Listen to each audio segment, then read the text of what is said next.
Hello friends, मैं स्वागत करता हूं डेली करंट अफेयर्स के इस इंटरेस्टिंग सेशन में, जहां आप लोग को 23 अक्टूबर 2024 का करंट अफेयर्स बताया जाएगा, जिसमें महत्वपूर्ण दिवस और थीम, चर्चित व्यक्ति, अवार्ड, महत्वपूर्ण एक्सरसाइज, संस्था, बुक या लेखक, मैपिंग के माध्यम से पूरा करंट अफेयर्स डिस्कशन किया जाएगा।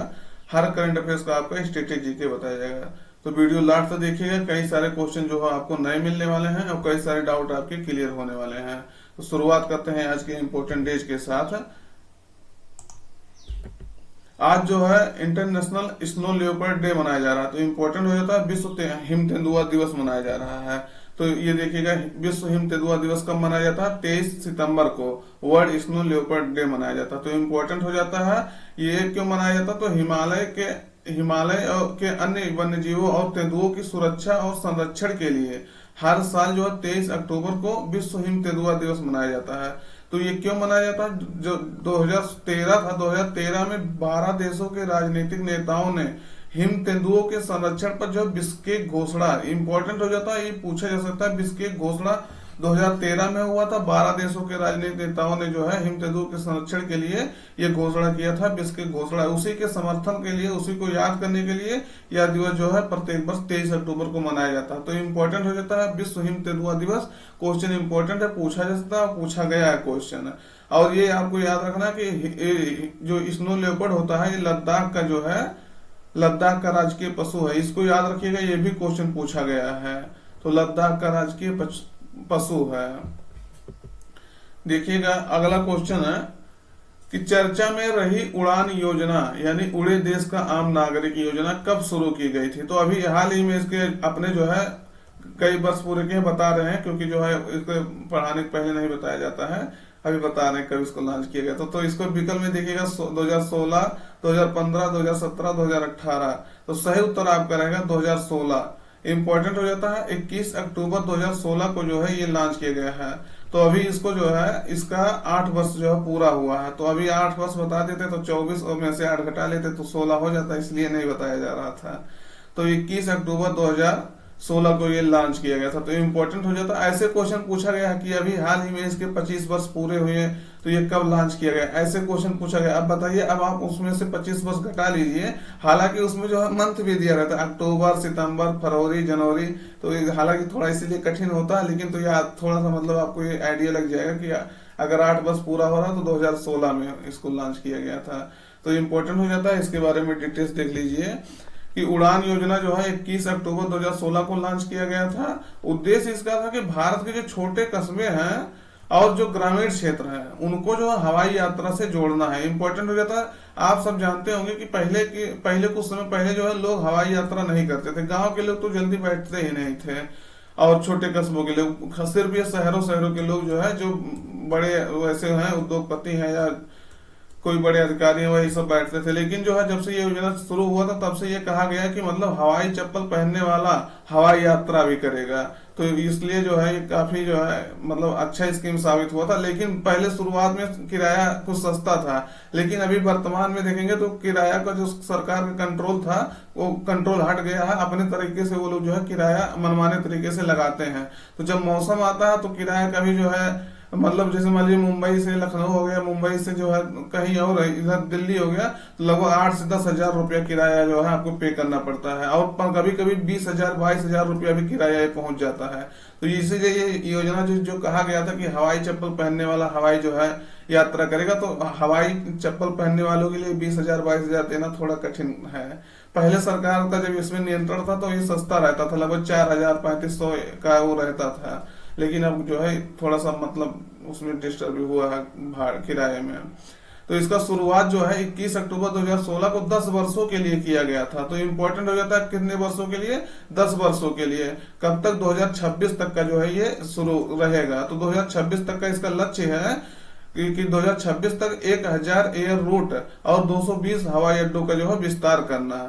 तो इम्पोर्टेंट हो जाता है, इसको भी याद रखिएगा। 2026 तक सरकार ये लक्ष्य हासिल किया करने के लिए जो है ये लक्ष्य मतलब निर्धारित किया था कि 1000 एयर रूट और 220 हवाई अड्डों का जो है विस्तार किया जाएगा। आपसे यहाँ दो क्वेश्चन है कि भारत में जो है कितने इंटरनेशनल एयरपोर्ट हैं, आपको ये बताना है, और किस राज्य में सबसे ज्यादा इंटरनेशनल एयरपोर्ट हैं। तो आप इसको दोनों जाके देखिएगा, उसके बाद हम इसको किसी दिन बता देंगे। पूरा मतलब एयरपोर्ट के बारे में, पूरा कौन कौन सा इंटरनेशनल एयरपोर्ट है। तो इम्पोर्टेंट हो जाता है। और आप लोग एक चीज और बताइए, कितने कितने लोग जो है हवाई यात्रा अभी तक कर चुके हैं। तो उड़े देश का आम नागरिक, इसका फुल फॉर्म यही है, यू से उड़े देश का, डी से देश, आम नागरिक। तो इम्पोर्टेंट हो जाता है, यही है उड़े देश का आम नागरिक। अगला क्वेश्चन देखिएगा कि राष्ट्रपति द्रौपदी मुर्मू ने सर्वश्रेष्ठ राज्य की श्रेणी में राजकीय जल पुरस्कार राष्ट्रीय जल पुरस्कार जो है 2024 किस राज्य को जो है प्रदान किया। तो इम्पोर्टेंट हो जाता है विकल्प में उत्तर प्रदेश, उड़ीसा, राजस्थान, हरियाणा। सही उत्तर आपका रहेगा उड़ीसा। तो इम्पोर्टेंट हो जाता है, उत्तर प्रदेश को ये सेकंड स्थान इसमें मिला है और उड़ीसा को जो है फर्स्ट स्थान मिला। तो इम्पोर्टेंट हो जाता है, कल जो है राष्ट्रपति महोदय द्वारा इसको प्रदान किया गया है अवार्ड को। इसके पहले भी आपको बताया जब ये घोषणा हुआ था, लेकिन अभी कल राष्ट्रपति द्वारा जो है इसको दिया गया है, अवार्ड प्रदान किया गया है। तो इसको बारे में डिटेल देख लीजिए। तो केंद्रीय जल शक्ति मंत्री जो है चंद्रकांत रघुनाथ पाटिल ने इस पुरस्कार की घोषणा की थी और उसके बाद यह राष्ट्रपति द्वारा दिया गया। कल आपको बताया दिए, यह पुरस्कार जो है 2018 में शुरू किया गया था, जिसका उद्देश्य था लोगों के बीच पानी के महत्व के बारे में जो है जागरूकता पैदा करना और सर्वोत्तम जल उपयोग के प्रथाओं को जो है अपनाने के लिए प्रेरित करना है। इम्पोर्टेंट हो जाता है। और देखिएगा पांचवा आपकी बार का ये पुरस्कार है। तो पांचवा राष्ट्रीय जल पुरस्कार 2023 जो है, सॉरी पिछली बार का, ये 2023 का दिया जा रहा है। सॉरी हम कंफ्यूज हो गए, हमको लगा 24 का, नहीं तो ये 2023 का जो है दिया जा रहा है। 9 श्रेणियों में और 38 विजेताओं को जो है ये दिया जा रहा है। तो 9 श्रेणियों में जैसे जिला वाइज हो गया, क्षेत्र वाइज हो गया, तो इस तरह से जो है मतलब दिया गया। फर्स्ट स्थान पे उड़ीसा, सेकंड स्थान पे उत्तर प्रदेश है और थर्ड पे पांडिचेरी और गुजरात जो है मतलब दोनों को मिला करके थर्ड स्थान मिला है। तो पांडिचेरी और गुजरात है। तो इम्पोर्टेंट हो जाता है, इस तीनों आप कम से कम याद रखिएगा, उड़ीसा, उत्तर प्रदेश, पांडिचेरी और गुजरात। तो इम्पोर्टेंट है काफी। ये उड़ीसा को प्रथम स्थान मिला है, इसको भी याद रखिएगा। ये देखिएगा, ये महोबा के डीएम है, तो इनको भी ये अवार्ड जो है दिया जा रहा है। दुर्गा शक्ति नागपाल इनका नाम है, कई बार काफी जो है चर्चा में रहती हैं। तो इम्पोर्टेंट हो जाता है, यहाँ इनको मतलब ऐसे कई सारे डिस्ट्रिक्ट कैटेगरी में इनको मिला है। तो इम्पोर्टेंट हो जाता है, 9 कैटेगरी में दिया गया ये अवार्ड। अगला देखिएगा, कर्मचारी चयन आयोग एसएससी का नया अध्यक्ष किसे बनाया गया है। तो इम्पोर्टेंट हो जाता है विकल्प में यस गोपाल कृष्णन, सुनील कुमार, एमबी कुमार स्वामी, अभिषेक गुप्ता। सही उत्तर आपका रहेगा यस गोपाल कृष्णन। तो यस गोपाल कृष्णन को जो है एसएससी मतलब स्टाफ सिलेक्शन कमीशन का जो है अध्यक्ष बनाया गया। तो इम्पोर्टेंट हो जाता है, इसके बारे में थोड़ा सा मतलब देख लीजिएगा कि एसएससी क्या कौन कौन से जो है एग्जाम कराती है। तो एसएससी जो है नॉन जो है ग्रुप सी का और ग्रुप जो है बी का जो है नॉन गजेटेड पोस्ट जो है वो उसको जो है उस पर सिलेक्शन कराती है और कोई कहीं कहीं जो है डी का भी कराती है। तो इम्पोर्टेंट हो जाता है। इसके इनका जो है ये इमेज है यस गोपाल कृष्णन, ये राकेश रंजन के स्थान पे जो है आए हैं। राकेश रंजन का भी हाल ही में नियुक्ति हुआ था कुछ दिन पहले, लेकिन उनको हटा करके अब जो है ये मतलब बन रहे हैं। कौन? यस गोपाल कृष्णन। इम्पोर्टेंट हो जाता है। अगला देखिएगा कि बंगाल की खाड़ी में उठे चक्रवाती तूफान है। चक्रवाती तूफान दाना जो है का नामकरण किस देश ने किया है। तो इम्पोर्टेंट हो जाता है। अब आपसे ये क्वेश्चन पूछा जा सकता है ऐसे डायरेक्ट कि दाना जो है किसका नामकरण कौन किया, पहला क्वेश्चन। दूसरा, ये कहाँ आया, तो अब हम तो बता दिए कि बंगाल की खाड़ी में ये उठा है, लेकिन ये आपसे पूछा जा सकता है कि ये कहाँ जो है उठा है। तो कहाँ उठा है? बंगाल की खाड़ी में उठा है दाना। तो इसका नामकरण कौन किया है? विकल्प में भारत, सऊदी अरब, बांग्लादेश, ओमान। सही उत्तर आपका रहेगा सऊदी अरब ने जो उसका नामकरण किया है। इसका अगर मतलब समझेंगे तो उदारता, दाना मतलब होता है उदारता अरबी भाषा में, ये मतलब उर्दू में। तो इम्पोर्टेंट हो जाता है, इसको कौन नामकरण किया है? सऊदी अरब। ये इसका नामकरण जो है, नामकरण पद्धति जानिए कहाँ से, ये चीजें बहुत कम लोगों द्वारा बताया जाता है। हम कभी आपको जो है पूरा इसके ट्रॉपिकल साइक्लोन जो होता है उसके बारे में पूरा हम बता देंगे, कितना टेम्परेचर चाहिए, कहाँ आता है। जैसे मान लीजिए डोल्ड्रम वाला क्षेत्र होता है जो विषुवत रेखा के जो है 5 डिग्री ऊपर 5 डिग्री नीचे, तो वहां जो है चक्रवात नहीं आता है, शांत पेटी उसे कहा जाता है। तो वो सब चीजें हम आपको बता देते हैं। लगभग जो है 27 डिग्री के आसपास टेम्परेचर उसका मेंटेन होना चाहिए। इस तरह से कुछ कंडीशन होते हैं, पूरा हम आपको जो है बता देंगे। हवाएं चलनी चाहिए, मतलब उधर से मतलब ऐसा मतलब माहौल बने कि हाँ सर्कुलेशन हो सके।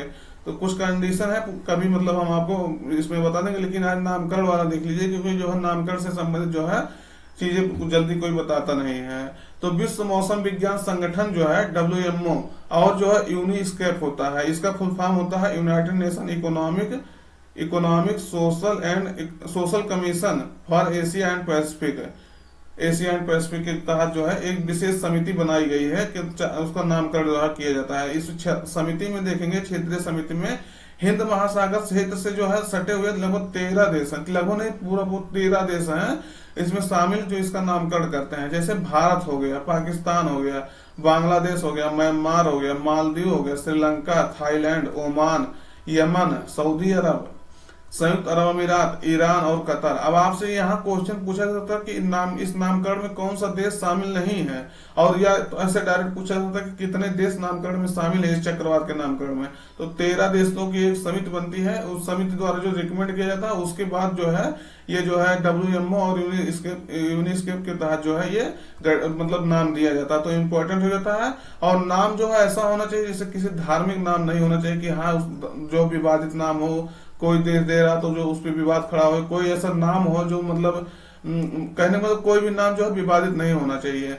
हालांकि किसी व्यक्ति का नाम हो सकता है लेकिन वो ऐसे मतलब जैसे विवादित नाम नहीं होता। जैसे कटरीना नामक तूफान, उस चक्रवात का नाम आप सुने होंगे, और कटरीना किसी का नाम भी है, तो इस तरह से मतलब नाम दिया जाता है, लेकिन विवादित नाम नहीं देना है कि मतलब इसमें ये कंडीशन है। और नाम क्यों दिया जाता है? नाम ये दिया जाता है कि स्पेशल उसका पहचान हो सके कि मतलब हाँ ये चक्रवात, इस नाम का चक्रवात आ रहा है, कितना तेज है, कितना कहाँ आ रहा है, तो एक पहचान बताने के लिए नाम देना जरूरी होता है। नहीं तो चक्रवात कह दिया जाए कि चक्रवात आया है उड़ीसा में, या मतलब ये था, तो उड़ीसा और बंगाल के क्षेत्र में जो काफी प्रभाव जो है 24 तारीख तक प्रभाव डालने का इसका मतलब अनुमान लगाया गया है। आप देखिएगा 24 तारीख को आपको मतलब पता चलेगा कितना जो है प्रभावित किया है। तो इम्पोर्टेंट हो जाता है इन 13 देश का नाम आप देखे रहिएगा। तो आपको हम मैप में दिखाते हैं। देखिए हिंद महासागर है, इंडियन ओशन के जितने ये आसपास देश हैं यहाँ से लेकर के इतने इसके जितने देश हैं इसके सीमा साझा करते हैं, वो सब देश जो है इसमें शामिल हो गए। जैसे इंडिया हो गया, बांग्लादेश हो गया, यहाँ मतलब म्यांमार हो गया, ये पाकिस्तान हो गया। तो ये सब जो देश हैं आपसे 13 देश बता दिए, श्रीलंका हो गया, मालदीव हो गया। तो जितने इसके आसपास देश हैं, यहाँ जब ये यहाँ चक्रवात आता तो इसी के द्वारा मिल करके ये नाम दिया जाता है। और उसमें नाम क्या होता है कि मतलब ये एक सीरीज बन जाता है नाम। जैसे मान लीजिए इंडिया द्वारा जो है कई नाम जो है उसमें दे दिया गया है, और नाम के तहत जैसे मान लीजिए एक बार जो है इंडिया के नाम दिया गया तो फिर नाम नहीं दिया जाएगा, फिर दूसरे देश का नाम दिया जाएगा, फिर अगली बार जो किसी तीसरे देश का, फिर अगली बार किसी दूसरे देश का। तो मतलब ऐसे ऐसे कर करके एक बार इंडिया का दिया जाएगा, फिर किसी दूसरे देश का, फिर किसी देश के दूसरे देश का। तो ऐसे करके नाम का पूरा लिस्ट होता है, उसी में से जो है नाम चूज किया जाता है। अगला देखिएगा, किसे Indian chamber of commerce ICC का जो है अध्यक्ष नियुक्त किया गया। तो विकल्प में अभ्युदय जिंदल, आलोक तिवारी, नवीन जिंदल और मोहन कटिहार। तो सही उत्तर आपका रहेगा अभ्युदय जिंदल। ये है अभ्युदय जिंदल है, इनको जो है इंडियन चैम्बर ऑफ कॉमर्स का जो है अध्यक्ष नियुक्त किया गया है। तो इम्पोर्टेंट हो जाता है, इसके बारे में डिटेल देख लीजिएगा कि अभ्युदय जिंदल जो है जिंदल स्टेनलेस के जो है MD है, यानी मैनेजिंग डायरेक्टर है। तो इम्पोर्टेंट हो जाता है। इंडियन चैम्बर्स ऑफ कॉमर्स देखेंगे देश के सबसे पुराने व्यापार संघों में से एक है। तो व्यापार को बढ़ावा देने के लिए ये कार्य करता है। इसकी स्थापना देखेंगे तो 1925 ईस्वी में हुआ था। हेडक्वार्टर कहाँ है? कोलकाता में हेडक्वार्टर। तो याद रखना है, आपको कभी भी पूछा जा सकता है। ICC का जो लक्ष्य है भारत को 2047 तक 35 ट्रिलियन अमेरिकी डॉलर की जो है अर्थव्यवस्था बनाना है। इम्पोर्टेंट हो जाता है। तो ये देखिएगा जो है पीयूष गोयल है, तो इनके द्वारा इनको दिया जा रहा है। भारतीय सेना ने जो है सुदर्शन स्वावलंबन शक्ति अभ्यास का आयोजन किया है। तो कहाँ किया है ये आपको बताना है। विकल्प में है ग्वालियर, झांसी, जोधपुर, शिमला। तो सही उत्तर आपका रहेगा झांसी।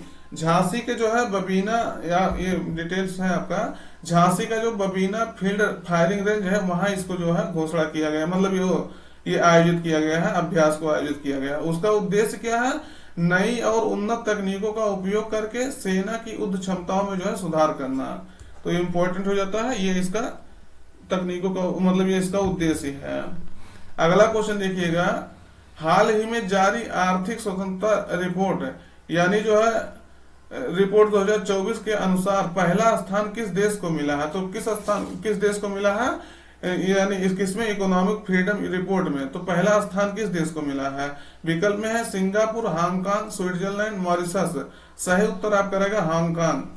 हांगकांग को जो है इसमें पहला स्थान मिला है। तो इम्पोर्टेंट हो जाता है, ये आपसे पूछा जाता है कि किसको पहला स्थान मिला, तो ये लगातार जो है मतलब लगातार ये आपकी इसका दूसरा बार है, तो ये इसमें पहला स्थान पाने के लिए। और कौन जारी करता है, तो ये भी आपसे पूछा जा सकता है। तो देखिएगा जारी करता कौन है, फ्रेजर इंस्टीट्यूट है, जो कनाडा का जो है संस्था है, तो इसके द्वारा जारी किया जाता है, ये आप याद रखना है। हांगकांग जो है 8.58 अंक प्राप्त करके जो है सबसे मुक्त अर्थव्यवस्था का जो है खिताब है, खिताब फिर से हासिल किया, तो दोबारा इन्होंने ये हासिल किया है। शीर्ष देश देखेंगे तो हांगकांग हो गया, सिंगापुर हो गया, स्विट्जरलैंड हो गया, न्यूजीलैंड हो गया, अमेरिका हो गया। इंपॉर्टेंट हो जाता है, आपको पांचों देश याद रखना है। हांगकांग, सिंगापुर दूसरे स्थान पे, स्विट्जरलैंड तीसरे स्थान पे, न्यूजीलैंड चौथे और अमेरिका पांचवें। और भारत की स्थिति देखना बनता है, भारत जो है 165 देशों में 84वें स्थान पे है। इंपॉर्टेंट है भारत का जो है, आपको स्पेशल पूछा जा सकता है कि भारत की रैंकिंग क्या है। तो 165वें स्थान पर वेनेजुएला है। वेनेजुएला को आप सब जानते होंगे, दक्षिण अमेरिकी जो है देश है, वहाँ काफी सारे जो है अनिश्चितताएं रहती हैं, पॉलिटिकल अनिश्चितताएं भी रहती हैं। तो 3.02 अंक के साथ जो है ये कैसे लास्ट स्थान मतलब प्राप्त किया है। तो हांगकांग ये देखिएगा चीन का जो है ये क्षेत्र है, इसको जो है एक देश तो कहा जाता है, लेकिन ये चीन के अंतर्गत ही आता है। अगला है, किसने mountain mammals of the world नामक पुस्तक जो है लिखी है? तो यम के विकल्प में है यम के रंजीत सिंह, हरिवंश सिंह, भूपेंद्र यादव और सुनील मेहता। तो सही उत्तर आपका रहेगा पहला, यम के रंजीत सिंह जो है इसको लिखे हैं। तो इसके बारे में आप देखिए बुक, ये mountain mammals of the world, ये कौन लिखा है? यम के रंजीत सिंह। तो याद रखना है, ये क्वेश्चन आपसे पूछा जा सकता है। तो देखिएगा माउंटेन मैमल्स। अगला है प्रभाकर राघवन है, यानी कि प्रभाकर राघवन को जो है किस बहुराष्ट्रीय कंपनी का जो है नया सीटीओ, यहाँ सीईओ नहीं है, चीफ एग्जीक्यूटिव ऑफिसर नहीं है, सीटीओ चीफ टेक्नोलॉजी ऑफिसर बनाया गया है। तो ये भारतीय मूल के हैं, इसलिए जो है इंपॉर्टेंट हो जाता है। तो विकल्प में गूगल, मेटा, माइक्रोसॉफ्ट, एप्पल। तो सही उत्तर आपका रहेगा गूगल। ये जो है प्रभाकर राघवन को जो है इसका सीटीओ बनाएगा, चीफ टेक्नोलॉजी ऑफिसर। तो भारतीय मूल के हैं, इसलिए इंपॉर्टेंट हो जाता है। ये जो है किसका स्थान लेंगे? तो निक फॉक्स का जो है ये स्थान लेंगे।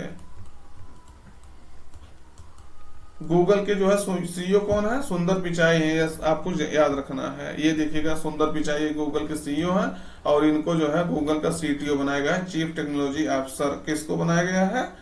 तो याद रखना है भारतीय मूल के, इसलिए प्रभाकर राघवन को। तो इम्पोर्टेंट, ये डायरेक्ट आपको पूछा जाता है यहाँ किसको बनाया गया है, और ये इसको गूगल का सीटीओ, और हम तो आपको पूछे कि इसको राघवन को किसका बनाया गया, किस कंपनी का। तो मतलब किसी प्रकार से घुमा के पूछे, आपको बस याद रखना है कि हाँ हमें हमारा क्वेश्चन गलत ना जाए। अगला है देखिएगा